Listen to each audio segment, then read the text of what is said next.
Bom dia, irmãos, graças e paz. Queridos, vamos abrir a palavra do nosso Deus em Ageu, capítulo 2. Nós estamos fazendo a exposição sequenciada do livro do profeta Ageu e agora nós chegamos nesse dia do Senhor, no capítulo 2, do versículo 1 ao versículo 9. Diz assim, irmãos, a palavra do nosso Santo Senhor.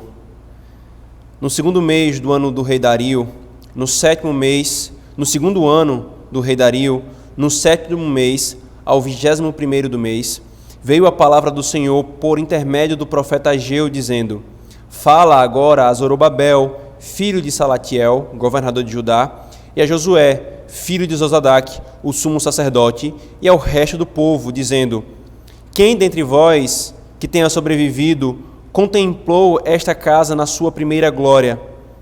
E como a vedes agora? Não é ela como nada aos vossos olhos?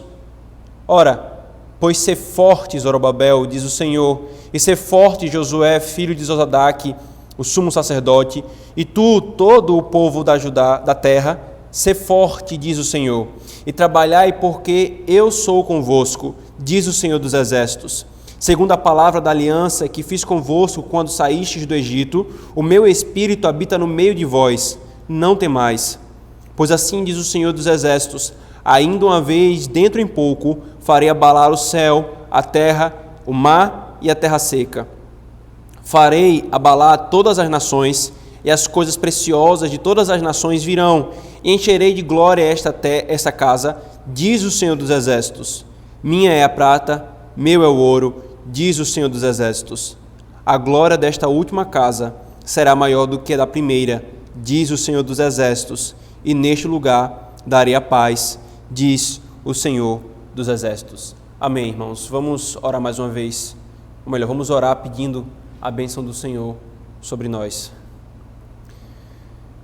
Senhor, nós estamos caminhando por esse livro fantástico, Senhor, o livro do profeta Ageu, no qual nós encontramos o Teu Evangelho revelado nas letras da Antiga Aliança. Pedimos que Teu Espírito Santo opere em nosso coração, Senhor. Que o Senhor opere em nós, Pai, opere em nós aquilo que somente Tu podes fazer, Senhor. Não há nada que o ministro do Evangelho possa fazer, não há nada que nós mesmos possamos fazer em nosso coração, mas apenas o Senhor. Por isso, Pai, nos fortalece a fé, nos edifica nessa exposição da Tua palavra. E mais uma vez nós oramos, Senhor, tem misericórdia de nós e livra-nos desse exílio, que tão logo seja possível, Senhor, possamos nos reunir novamente como igreja. Livra-nos de homens tiranos, de homens maus, de homens que têm usurpado aquilo que não lhes cabe nem lhe pertence, Senhor. Que essa doença e esse mal que tem se alastrado no meio da sociedade possa se findar, então possamos livremente cultuar o Senhor, com zelo e com a devida consideração e valorização daquilo que o Senhor nos dá, ao culto público, à comunhão dos santos. Nós oramos em nome de Jesus. Amém. Amém. Irmãos, nós vimos nos 2 últimos sermões de Ageu que o Senhor levantou um profeta para profetizar ao povo que havia retornado do exílio babilônico. E Ageu é levantado exatamente 13 anos depois que esse povo retorna do exílio babilônico e que esse povo já havia lançado a pedra fundamental do segundo templo que estava para ser construído. Essa construção ela iniciou, nós já vimos isso no primeiro capítulo de Ageu, mas eles pararam. E enquanto eles pararam a construção, eles passaram a se dedicar ao embelezamento das suas próprias casas, aquilo que Ageu falou, o Senhor condenou por meio de Ageu, de apanelar as casas. Então, tal mudança de prioridades, refletia o desprezo desse povo para com o Senhor, mesmo tendo esse povo acabado de vir do exílio babilônico. Então o Senhor levanta o profeta Ageu para repreender esse povo desse pecado e para alertá-los. Veja, essa mudança de prioridade de vocês está acarretando a tratativa do Senhor com vocês. O que vocês esperam que prospere nas coisas temporais não estão prosperando. É Deus que não está fazendo vocês prosperarem. Por isso o Senhor levantou Ageu para repreender isso, irmãos. Então nós vimos que, até o versículo 11 do capítulo 1, depois dessa repreensão, a partir do versículo 12, começa um consolo. Deus, ele atingiu o seu objetivo com a repreensão por meio de Ageu, esse povo se arrependeu e passou a trabalhar na reconstrução do templo. E agora, irmãos, em Ageu capítulo 2, de 1 a 9, nós vamos continuar essa sessão de consolo, na qual nós veremos Deus dando encorajamentos ao povo para que eles pudessem perseverar. Eu não falei, irmãos, na exposição passada, mas agora é muito útil fazer esse destaque aqui. O livro do profeta Ageu, irmãos, ele está estruturado em alternâncias de repreensões e encorajamentos. Então, é basicamente 2 repreensões e 2 encorajamentos alternando um com o outro. Então, a primeira repreensão, capítulo 1, versículo 1 a 11, nós já vimos na primeira exposição. Aí vem o consolo em seguida, do versículo 12 do capítulo 1 até o versículo 9 do capítulo 2. Na segunda exposição, a exposição da noite do domingo passado, nós apenas vimos a primeira parte desse consolo e agora nós veremos o final dele. E então vem novamente uma repreensão no capítulo 2, do versículo 10 ao 19 e por último, um último encorajamento do versículo 20 ao 23 do capítulo 2. Por isso, irmãos, nós meditaremos nessa porção agora desse primeiro consolo, na qual o Senhor nos mostra as razões e os motivos pelos quais nós podemos obedecê-lo, né? E especificamente aqui no contexto de Israel, no contexto de Judá pós-exílio, que eles poderiam se lançar no trabalho de reconstrução do templo. Ageu, irmãos, ele trouxe ao povo a palavra de encorajamento depois do consolo que Deus havia ordenado, né? Deus repreendeu esse povo se arrependeu, Deus trouxe uma palavra de consolo e logo em seguida Deus traz uma palavra de encorajamento. O que aconteceu, irmãos, entre o versículo 11 e 12 e basicamente o que nós temos aqui no capítulo 2 é descrito em Esdras capítulo 6, versículo 14. Veja o que o texto bíblico diz: os anciãos dos judeus iam edificando e prosperando em virtude do que profetizaram os profetas Ageu e Zacarias, filho de Ido. Edificaram a casa e a terminaram o segundo mandato do Deus de Israel e segundo o decreto de Ciro, de Dario e de Artaxerxes, rei da Pérsia. Então, nesse versículo aqui, irmãos, nós temos resumido todo o livro de Ageu, inclusive o que acontece depois do livro de Ageu, sobre o ministério de Zacarias e, enfim, a construção final. Então, irmãos, veja que coisa interessante.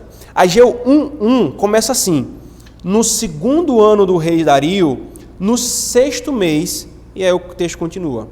Quando nós chegamos agora, irmãos, no capítulo 2, nos é dito, no segundo ano do rei Dario, então veja, no mesmo ano do que foi falado no capítulo 1, no 7º mês.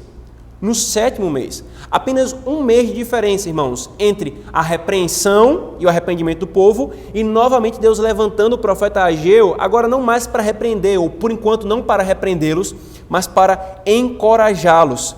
E por que, irmãos, o Senhor traz uma palavra de ânimo, de consolo e de ânimo aqui? Por causa do que ele faz isso? Ele faz isso, irmãos, exatamente por causa do segundo templo que estava sendo reconstruído. Agora veja o que o Senhor fala aqui, irmão, no versículo 3. Palavras do Senhor por meio do profeta profeta Ageu, perdão. Quem dentre vós que tenha sobrevivido contemplou esta casa na sua primeira glória?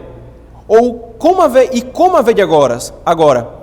Não é ela como nada aos vossos olhos?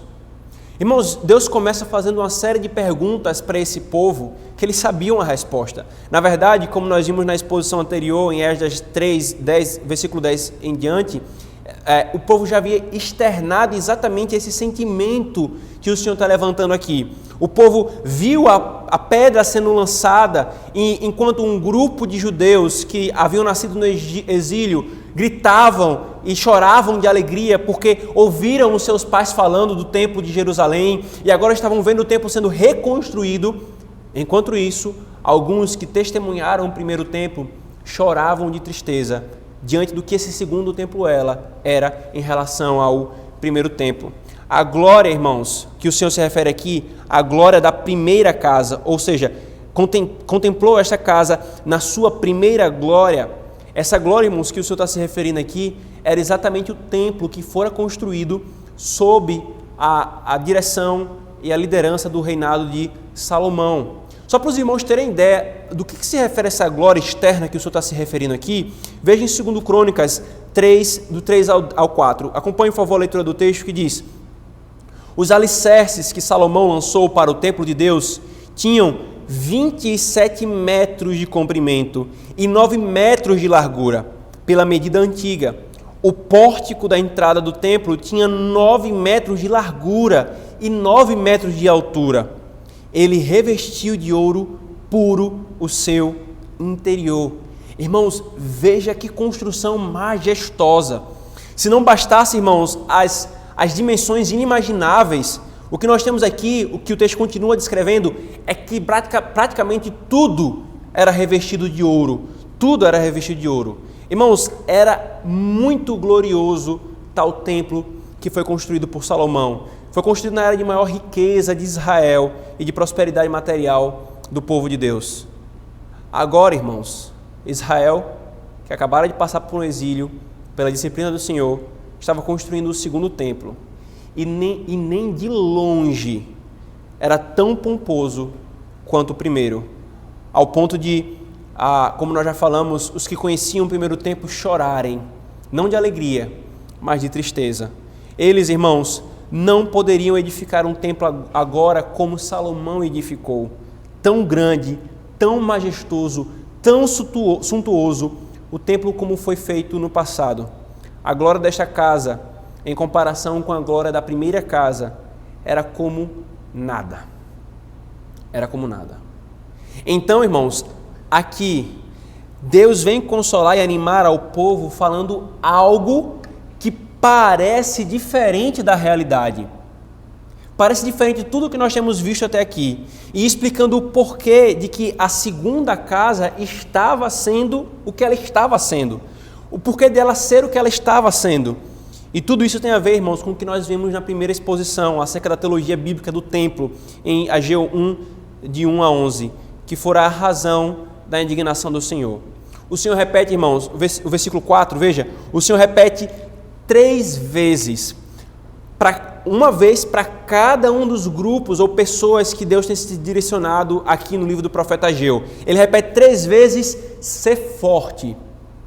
Ser forte, Zorobabel, ser forte, Josué, ser forte, povo. São esses 3 personagens, esses 3, Zorobabel, Josué e o povo, que o Senhor tem se direcionado aqui no livro do profeta Ageu. Então ele repete 3 vezes, irmãos, e isso para nos mostrar a ênfase que Deus quer dar no seu consolo, no seu ânimo, para eles fazerem o que eles deveriam fazer, ser forte.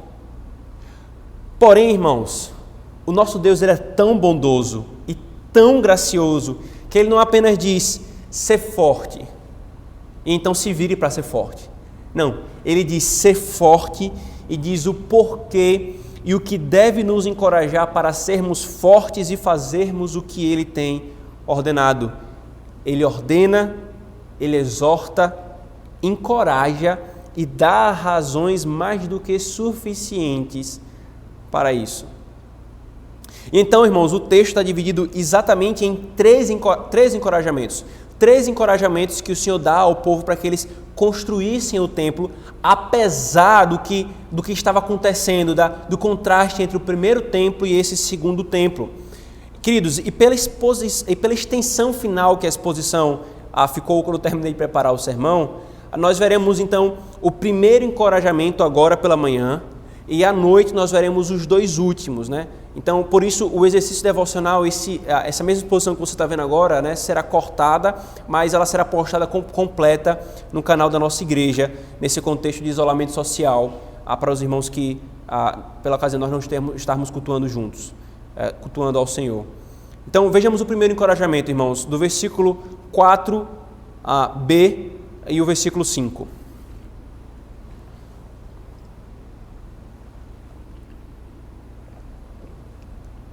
O final do versículo 4 ele diz, ser forte, trabalhai, né?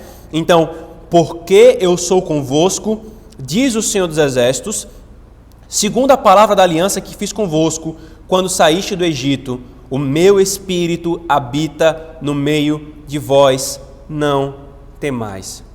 Esse é o primeiro encorajamento, irmãos, que pode ser resumido nisso. Porque eu estou convosco por causa do pacto. Façam. Esse é o primeiro encorajamento, irmãos, ou a razão para buscarmos forças. Ele estava com esse povo por causa do pacto. Por causa do pacto que ele tinha com esse povo, o seu Espírito estava no meio dele. Irmãos, a mesma coisa o Senhor nos diz hoje, para nos encorajar a fazermos o que deve ser feito, para fazermos o que Ele requer. Eu estou com vocês, e por causa do meu pacto com Cristo, o meu Espírito não está simplesmente no meio de vocês, Ele está em vocês.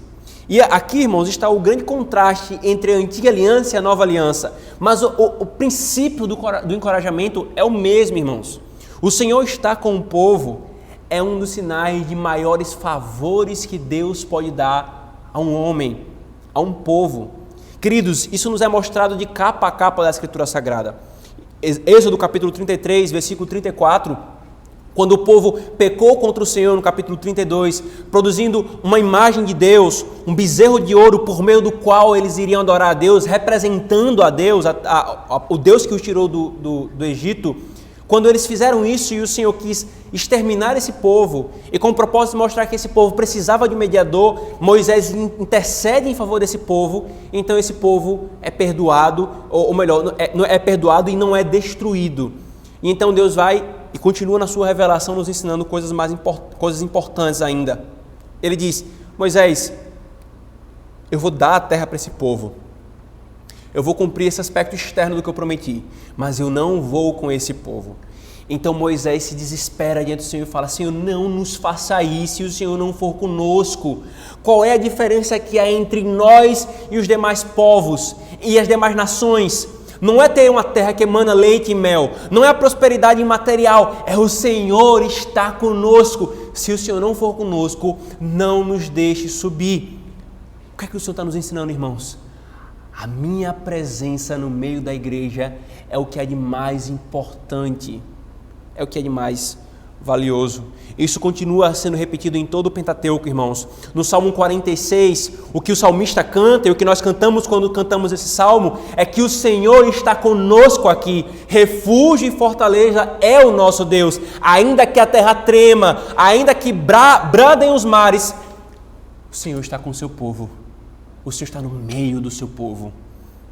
Mateus 28, 20. Quais foram as últimas palavras do Senhor Jesus quando Ele estava sendo assunto aos céus? Ide por todo o mundo e pregai o Evangelho a todas as nações, batizando-os em nome do Pai, do Filho e do Espírito Santo, e eis que eu estou convosco até a consumação dos séculos. E num dos últimos sermões de Cristo aos seus apóstolos, antes da crucificação, capítulo 14, 15 e 16, o que mais Cristo enfatiza é: eu vou estar com vocês, eu estou indo para o Pai, mas eu enviarei um Consolador, alguém que é da mesma natureza que a minha, e Ele estará com vocês, consolando-os e revelando aquilo que de mim recebeu. Veja que coisa maravilhosa, irmãos. Ele não simplesmente diz: façam para que eu esteja com vocês, mas Ele diz: porque eu estou com vocês, façam. Façam. Os encorajamentos, irmãos de Deus, não residem na lei pela lei, mas nas promessas do Evangelho, da graça que impulsiona o seu povo a obedecer a Deus. E o pacto e o Espírito são a base disso, irmãos. A aliança que eu fiz convosco, que ele se refere, ele está fazendo referência à aliança do Sinai. A aliança é a base. E ele ter mencionado essa aliança, irmãos, vai ser importantíssimo no final do livro. Mas o ponto aqui, irmãos, o Senhor está conosco, é a nossa motivação, é a nossa força, é o nosso combustível para obedecê-lo. Você está desanimado na caminhada com o Senhor? Você está desanimado na obediência à palavra de Deus, na santificação? Se você procurar forças em você mesmo, em seus irmãos, em mim ou nos presbíteros, você não encontrará. Mas eis que o Senhor apresenta um motivo, uma razão, uma fonte de ânimo e forças para fazer o que Ele disse que nós devemos fazer. Eu estou com vocês. Eu estou com vocês. A presença de Deus conosco, irmãos, como o Senhor dos exércitos, é suficiente para acalmar todos os nossos temores, para nos ajudar durante todos os desânimos que passamos a enfrentar no caminho do nosso dever. E para que fique claro isso, irmãos, ele diz abertamente: o meu espírito habita no meio de vós, não temais. Irmãos, aqui Deus nos mostra, como eu falei anteriormente, a grande diferença entre a antiga aliança, entre os crentes da antiga aliança e nós, os crentes da nova aliança. Ele diz que o Espírito dele habita no meio do povo. E isso já era suficiente para encorajar esse povo a fazerem o que Deus estava ordenando. Irmãos, na nova aliança, por causa da obra consumada de Cristo, ele não simplesmente disse que o Espírito dele está no meio do povo, ele disse que o Espírito dele está no povo. Ora, irmãos, se já era altamente encorajador para a obediência ter o Espírito no nosso meio, quanto mais o é, irmãos, ter o Espírito em nós. Ter o Espírito em nós. Queridos, muitas vezes nós sofremos com desânimos na obediência, porque nós desprezamos exatamente esse fato. Deus nos deu o seu Espírito para nos fortalecer. O pacto que Ele fez conosco em Cristo e o Espírito que Ele nos deu é a base da nossa obediência, é a força, é a fonte de onde flui toda a graça para nós obedecermos. Cristo cumpriu a obra, comprou todos os benefícios para o seu povo, então o Espírito Santo nos dá. E é por isso que Ele diz: por causa da aliança, o meu Espírito está em vocês, façam. Obedeçam. E especificamente aqui, não temais, porque meu Espírito está com vocês e eu sou o Senhor dos exércitos. Não é à toa, irmãos, que, se vocês perceberam, é repetido 5 vezes essa expressão nesse texto. Eu sou o Senhor dos exércitos. O que é que há para se temer quando o Senhor dos exércitos está com o povo, está conosco? Queridos, esse ponto aqui do texto de Ageu nos mostra algo maravilhoso na nossa caminhada, irmãos. O Senhor, Ele sempre atrela à sua lei a graça do Evangelho, que nos capacita a fazer o que Ele nos ordena. Ele ordenou a Zorobabel, a Josué e ao povo: sejam fortes, construam, trabalhem, façam o que eu estou mandando. Mas como é que eles iriam tirar essa força de si mesmos? Onde eles poderiam buscar esse encorajamento? Então o Senhor lhes entregou as razões para serem fortes em forma de promessas. E o mesmo o Senhor faz conosco, irmãos. Se Ele apenas dissesse: seja forte, seria como colocar chumbos em nossos ombros, irmãos, e nos jogar no fundo do mar. Nós afundaríamos sem forças para fazer qualquer coisa que o Senhor ordenasse. Mas Ele não começa assim. Os próprios 10 mandamentos, a lei moral do Senhor, não começa: não tenha nenhum outro Deus diante de mim. Começa: eu sou o Senhor, o teu Deus, o Deus do pacto, que te tirei da terra do Egito, da casa da servidão. Por isso, não tenhas outros deuses diante de mim. A base para a obediência não é a lei, mas a obra dele em nós e por nós. Ele diz: não andeis ansiosos, e nos dá as promessas de provisão e as evidências diárias da sua providência. Ele nos ordena: santifiquem-se, e nos dá o seu Espírito, que nos santifica. Ele nos diz: conheçam-me, e nos dá os meios de graça, a pregação, os sacramentos, a oração, a comunhão com os santos. A obra de Cristo, irmãos, com todos os benefícios que Ele adquiriu, são a nossa razão, base e motivação. O Espírito Santo é o que faz isso válido, ligando as ordenanças, as promessas e os benefícios de Cristo e fazendo algo maravilhoso no meio do seu povo. O que o profeta Ageu, irmãos, nos mostra nesse primeiro encorajamento, que o Senhor nos mostra por meio do profeta Ageu, nesse primeiro encorajamento, é: façam, que eu estou com vocês. Isso é a base para a força e encorajamento de vocês. Então, irmãos, vem o segundo encorajamento, do versículo 6 ao versículo 7.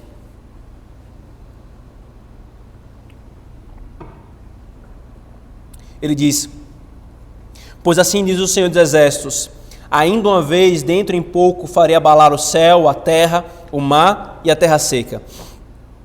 Farei abalar todas as nações, e as coisas preciosas de todas as nações virão, e encherei de glória esta casa, diz o Senhor dos Exércitos. Esse segundo encorajamento, irmãos, pode ser resumido nisso, né? Vai até o versículo 8, na verdade. Minha é a prata e meu é o ouro, diz o Senhor dos Exércitos. Então, o segundo encorajamento ele pode ser resumido nesse ponto. Minha é a prata, meu é o ouro, né? Do versículo 6 ao versículo 8. Talvez, irmãos, esses homens, esses crentes na antiga aliança, eles ficassem desanimados com a obra que deveria ser feita, porque eles não teriam recursos de onde tirar. Na verdade, isso aqui é uma coisa patente.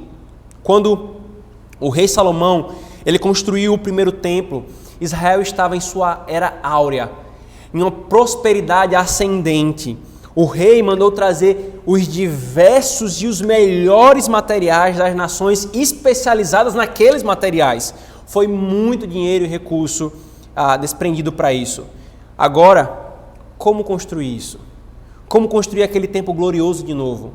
Nós mal temos para nos sustentar.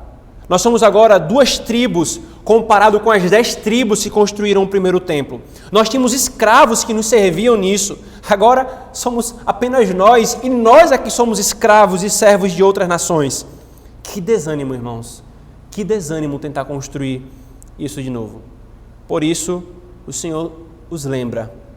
Minha é a prata, meu é o ouro, diz o Senhor dos Exércitos. Como que diz? Vocês estão preocupados com o quê? Eu não sou o dono de tudo. Encorajem-se nisso. O ouro e a prata são meus. Eu providenciarei o que for necessário e esse templo será construído. Irmãos, o versículo 7 é um versículo interessante porque ele lida com a questão de tradução que eu vou mencionar logo mais, né? Mas como está traduzido aqui na ARA, ele faz referência aos recursos que viriam das nações, né? E sem entrar no mérito ainda dessa questão da tradução e do sentido desse texto, o ponto, irmãos, é que se nós tomarmos esse texto dessa forma, nos fica claro que o Senhor está prometendo que traria recursos às nações e que isso aconteceu anos depois dessa profecia, por meio do profeta do servo do Senhor, né, do líder Neemias, né, um judeu exilado, oficial do Império Medo-Persa, que pela benevolência de Deus operando no coração do rei Medo-Persa, ele não apenas foi liberado para ajudar na construção, mas por meio de Neemias, Deus levantou e trouxe recursos para que o povo terminasse de construir a cidade e tudo o que fosse necessário. E aqui, irmãos, entra exatamente o terceiro e principal encorajamento, mas antes de nós irmos para ele, vejamos quais são as lições que esse segundo encorajamento nos mostra, irmãos. A primeira lição, queridos, é que esse consolo, irmãos, aqui, especificamente, tratava da reconstrução do templo para que ele cumprisse o seu propósito revelacional. Mas tal encorajamento, irmãos, nos é útil também hoje, diante do desânimo por apertos financeiros ou riscos de perder emprego. Deus é o dono do ouro e da prata. Agora, irmãos, os neopentecostais, com seus falsos profetas, eles tomam essa verdade para pregarem a prosperidade financeira. Mas o que esse consolo nos dá, irmãos, é aquilo exatamente que Cristo nos mostra em Mateus 6. O nosso Pai cuida de nós.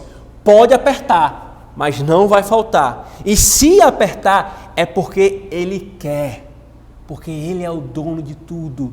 Se Ele é o dono de tudo, Ele dá e Ele retém. Ele dá em abundância ou Ele dá em medida. Esse é o consolo, irmãos. O nosso Deus cuida de nós. O nosso Deus cuida de nós. E a segunda lição, irmãos, é que Deus não precisa de nós para a manutenção de sua casa, isto é, da sua igreja. Nossas ofertas mensais, irmãos, não são migalhas nem esmolas, como se Deus fosse um pedinte. E muitos lidam com as ofertas e os dízimos dessa forma, irmãos. Ele é o dono do ouro e da prata. Não há uma necessidade premente em Deus. Porém, Ele nos dá o grande privilégio de ofertarmos e a certeza de estarmos ofertando para o que é verdadeiro, bom e de valor eterno. Irmãos, quem perde somos nós quando negligenciamos tal privilégio. E se você tem sido negligente, saiba dessa grande perda que você tem tido. Nós investimos em coisas, irmãos, na nossa vida, compramos objetos que se perdem, se quebram, se deterioram, investimos em ações que um dia está indo bem, outro dia cai, investimos em imobiliário, em casas que hoje é e amanhã não é.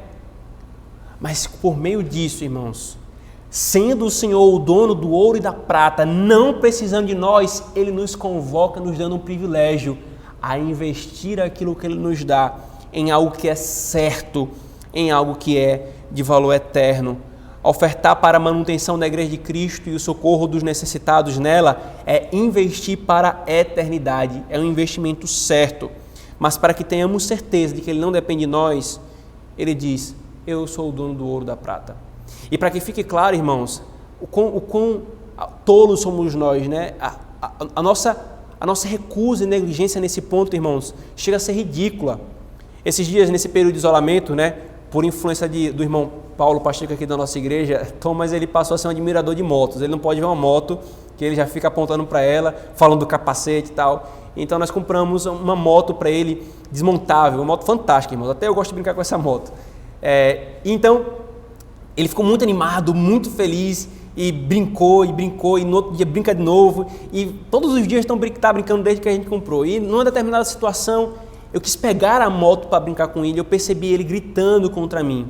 A moto estava quieta ali, a moto estava parada. Eu só fui pegar e ele não quis que eu pegasse. Irmãos, o que acontece com as nossas ofertas é exatamente essa cena ridícula, né, que eu tive que ver com um filho. Ele não comprou aquela moto, quem comprou fui eu. Eu que dei a ele para ele se alegrar e brincar e ficar feliz com esse imaginário que ele vem construindo na sua mente da moto. Mas ele não quis compartilhar com o pai dele que deu a ele para o seu bem. Irmãos, é exatamente isso que acontece conosco quando nós não ofertamos e não dizimamos conforme o Senhor quer. Ele não pede, irmãos, porque ele precisa. Ele é o dono do ouro e da prata e é com base nisso que ele está consolando esse povo que estava preocupado e interessado em apenas nos seus próprios bens, nos seus próprios benefícios, nas suas próprias casas. Ele não precisa, mas ele nos dá o privilégio de contribuirmos para vermos a glória do seu reino sendo expandida. E então, irmãos, vem o terceiro e último encorajamento. O versículo 9. A glória desta última casa será maior do que a da primeira, diz o Senhor dos Exércitos, e neste lugar darei a paz, diz o Senhor dos Exércitos. Esse encorajamento, irmãos, pode ser resumido nisso. A glória desta última casa será maior que a primeira, como quem diz, mesmo diante de todos os empecilhos, saibam que a glória dessa casa será maior do que a primeira. Agora, irmãos, imagine o que seria ouvir isso, especialmente para aqueles que viram o primeiro e glorioso templo de Salomão construído, de pé e erguido e funcionando. Imagine você que viu a glória da primeira casa, vendo agora as paredes raquíticas da segunda casa, que viu o brilho cintilante de tudo banhado a ouro, vendo agora nada mais que pedra e madeira. Ouvir isso da boca do Senhor. A glória dessa casa será maior que a da primeira. O que significa isso, irmãos? O que é que o Senhor está ensinando para esse povo e para nós, a sua igreja na Nova Aliança? O Senhor, irmãos, queria que eles vislumbrassem o que realmente é a glória. A glória que ele se refere, irmãos, não se trata de uma glória externa, daquilo que enche os olhos dos homens, mas é a glória, não é a glória presente de um templo, mas a glória futura que estava para ser revelada apenas há alguns séculos à frente deles. Para nos ajudar, irmãos, a entendermos o que se trata essa glória, ele diz no versículo 9, finalzinho dele, e neste lugar darei a paz, diz o Senhor. E neste lugar darei a paz, diz o Senhor dos Exércitos. Irmãos, esse templo que estava sendo reconstruído é o templo dos dias e da vida e do ministério do nosso Senhor Jesus. Esse templo, irmãos, foi palco do ministério de Cristo. Sabe quantas vezes os evangelhos que registram a obra terrena de Cristo fazem referência à presença de Cristo nesse templo que eles estavam construindo? Os 4 evangelhos juntos fazem 53 vezes referências a esse templo, irmãos. E se não bastasse isso, irmãos, o livro de Atos, que registra a obra celestial de Cristo por meio do seu Espírito operando nos apóstolos, ele registra 28 vezes esse templo que estava sendo construído. A paz e a mensagem da paz foi dada neste lugar. Foi dada neste lugar. O verso 7, irmãos, não mostra claramente uma menção de glória superior. E como eu falei, há uma discussão aqui em termos de tradução desse texto, do início desse versículo, se ele se refere a uma pessoa, se ele se refere apenas a bens materiais. Né? Eu reservei apenas um sermão, apenas só para tratar desse versículo. Eu particularmente penso que aqui não trata simplesmente de bens materiais, mas de uma pessoa. A pessoa por meio da qual veio essa paz sendo anunciada. Né, faz referência àquele que, estando e entrando no templo, fará dele glorioso. Aquele que naquele lugar daria paz. Irmãos, que encorajamento. Que encorajamento. Construir o palco no qual Cristo e seu Espírito operariam a obra da redenção. Ora, se o templo simbolizava a presença de Deus, eis que nesse segundo templo estaria nele e entrando nele o próprio Deus encarnado. Se nesse templo oficiavam os sumos sacerdotes, eis que o grande, final e perfeito sumo sacerdote ali entraria. Se nesse templo eram oferecidos os sacrifícios, eis que entraria nele o último, perfeito e final sacrifício, Cristo. Tudo isso faz desse templo muito mais glorioso que o primeiro. Mas a outra coisa aqui, irmãos, nessa mensagem da parte do Senhor sobre a glória da segunda casa ser maior que a primeira. Isso também, irmãos, deve ser visto de uma forma geral. Especificamente lida com essas questões de Cristo e a obra de Cristo ali no templo, a relação dela com o ministério de Cristo. Mas de uma forma geral, irmãos, a derradeira segunda casa é Cristo. O templo no qual habitou toda a plenitude da divindade, como Paulo falou, o apóstolo Paulo falou em Colossenses, e nós vimos em mais detalhes no primeiro sermão. Qual é o princípio aqui, irmãos? Nunca mais foi possível observar os dias da expiação conforme prescritos na lei, naquele novo templo. Nunca mais tiveram a arca da aliança com eles.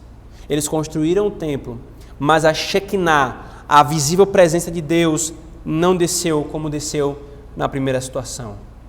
Irmãos, Deus deliberadamente fez com que a história do Antigo Testamento caminhasse para o apagar das luzes, mostrando o desvanecer das estruturas externas de Israel para o alvorecer da glória de Cristo, o apagar das sombras para brilhar a realidade, o enfraquecimento do provisório para o estabelecimento do perpétuo.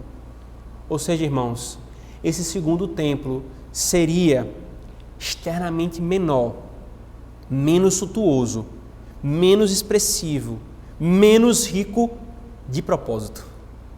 Deus queria tirar os olhos do povo dessas coisas para que eles colocassem no verdadeiro templo Cristo, na glória da segunda casa, a nova aliança do pacto da graça. Tal cenário, irmãos, de declínio é exatamente o cenário ideal para a primeira vinda de Cristo, que seria e viria em humildade e humilhação. Que grande encorajamento para a reconstrução desse templo. Ele não teria um fim em si mesmo, mas ele apontaria para um fim maior e mais glorioso. Crente, sabe como isso se aplica a mim e a você? Se Cristo habitando em nosso meio expressou um templo mais glorioso, o que você acha que Ele é hoje, glorificado à destra de Deus Pai? Ele sendo o segundo templo, foi glorioso estando aqui conosco, mas tendo subido, Ele envia o Espírito Santo e foi para isso que Ele subiu. Quanto mais glorioso é isso, irmãos, não mais em um prédio, mas na igreja, isto é, nos crentes. Ele, sendo o segundo templo, é glorioso em seu estado de glória, com o corpo glorificado, com o tempo glorificado. Sabe o que isso implica para nós, irmãos? 1 João 3, 1 e 2. Nós o veremos e seremos como Ele é. Como Ele é. Quanta glória, irmãos, nessa segunda casa. Quanta glória em tudo isso.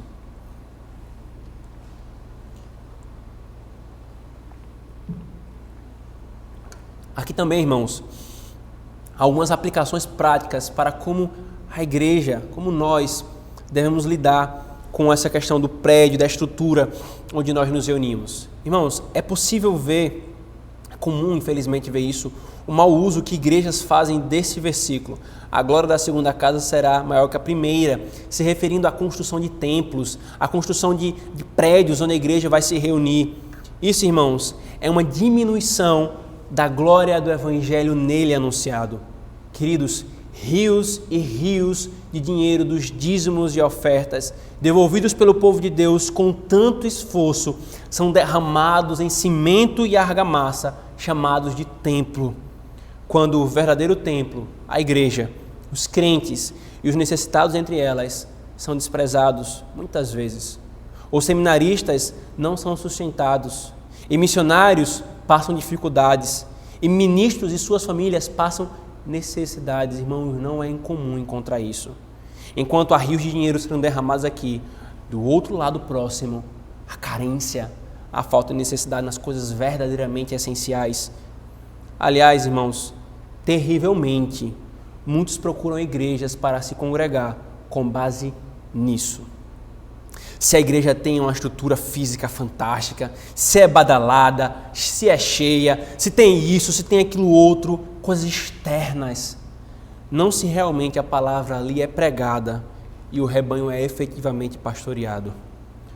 Portanto, irmãos, não creiamos que prédios, tijolos e cimento tenham alguma santidade intrínseca, ou que seja glorioso, ou que essa glória externa seja sinônimo de maravilha. Não, irmãos. O Senhor fez questão de nos mostrar o desvanecer da antiga aliança. Por que a igreja evangélica e muitas presbiterianas têm lidado com essas coisas como se fossem judeus, como se fossem romanistas. Tem presbiterianos, irmãos, defendendo e achando um absurdo ouvir alguém dizendo que o prédio no qual nós nos reunimos não é diferente de nenhum outro. Irmãos, hoje nós cultuamos aqui. Infelizmente nós não estamos cultuando aqui nesse local. Mas hoje nós podemos cultuar aqui, amanhã podemos ir para outro lugar. Se sofrermos perseguição, podemos cultuar na casa de algum irmão, podemos cultuar debaixo de uma árvore, no meio das florestas. Basta uma Bíblia, uma santa convocação, com todos os simples elementos de culto, o Espírito em nós, fôlego, pulmão. Ali está o templo de Deus reunido, a igreja. O templo, a casa de Deus, não é esse prédio, irmãos. Os crentes individualmente, a igreja reunida em adoração, é aí o templo onde o Senhor habita, a presença do Espírito Santo. Infelizmente, irmãos, muitos se opõem aos templos, como nós temos nos opostos aqui, no sentido do significado de santidade intrínseca que alguns querem dar a eles, porque querem ser exatamente irreverentes. E os que defendem a reverência, então, reagem afirmando a reverência intrínseca a um prédio. Irmãos, ambos estão errados. A reverência não está intrínseca ao prédio e nós temos que ser reverentes, mas não pelo prédio, pelo que está sendo feito. É o culto ao Senhor. Então a reverência não está intrínseca a um prédio e erram os que querem desprezar o prédio porque querem ser irreverentes.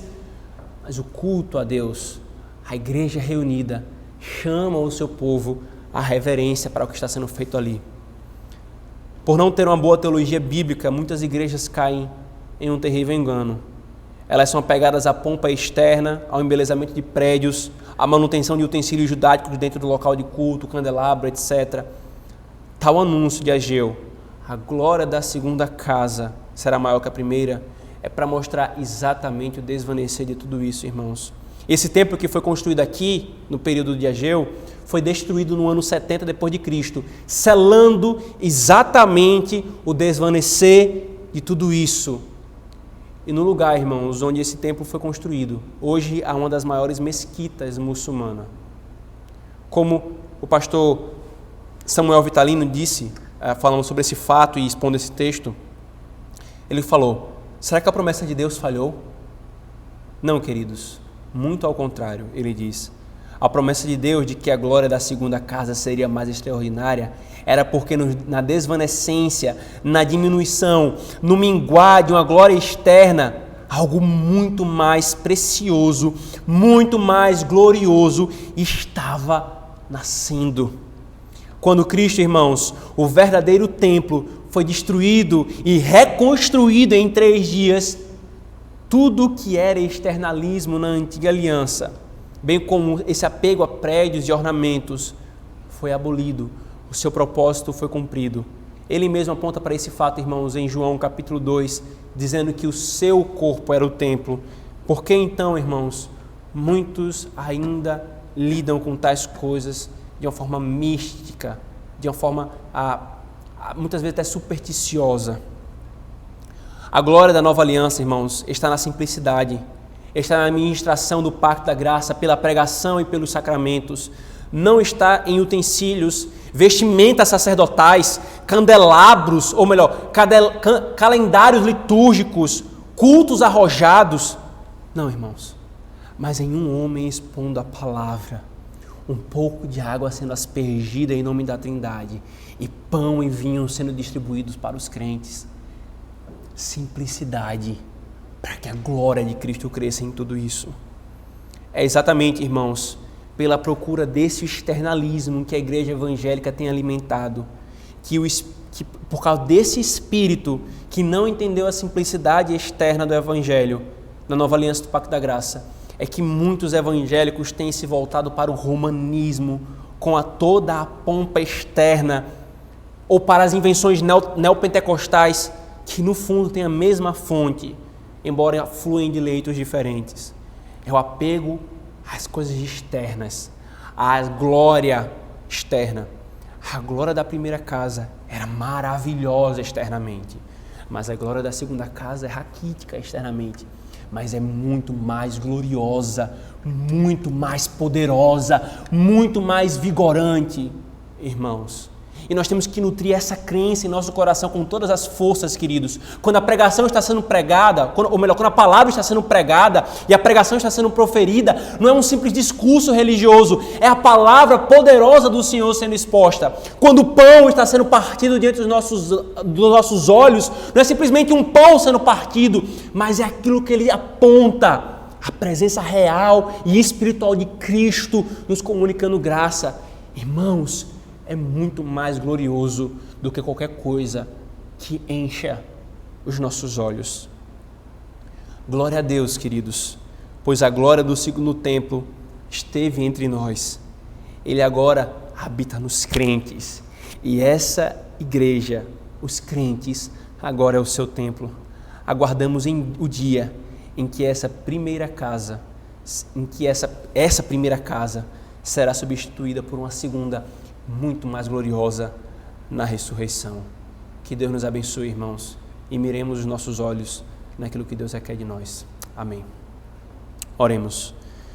Senhor, que mensagem maravilhosa, Senhor, do profeta Ageu no capítulo 2.